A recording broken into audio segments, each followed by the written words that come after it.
since we're on the subject of the war in Ukraine, right? Zelensky announced that he's gonna, well, not he, that Ukraine is gonna go on the counteroffense real soon, basically, and that if he kind of like, I understand what he's doing. He wanted that if the allies won't help Ukraine to win now, basically, the whole conflict can be prolonged and so on and so forth. And that it's better to help Ukraine right now. I understand what he's doing, basically, but I've also seen the numbers that allies sort of gave Ukraine almost 100% of the things that they've asked, basically, like 98% or something like that. So yeah, it's great, and I can't wait really for this counteroffensive operation to start, because yeah, it's gonna mean that the war would end, at least or at least Ukraine would actually free its territories, right?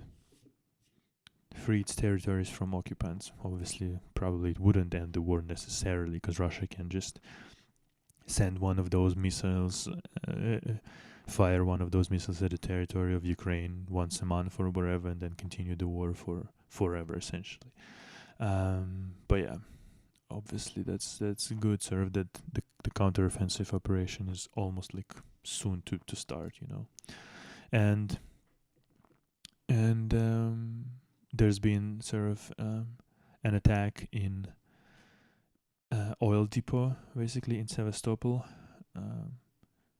in Crimea, which looked quite spectacular, to be honest. Apparently, maybe a drone attack.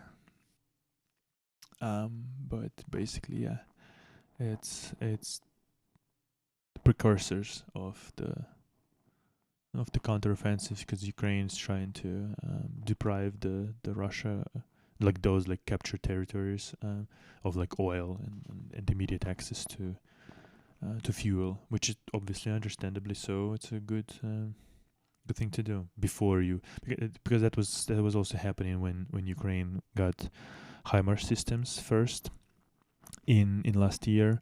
Suddenly the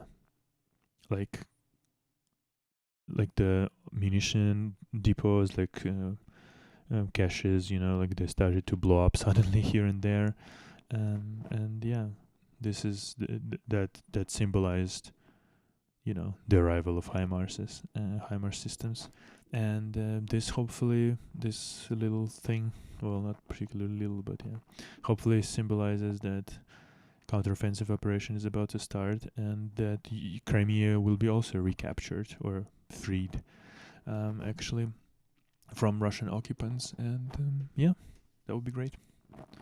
That would be really great, I think. Okay.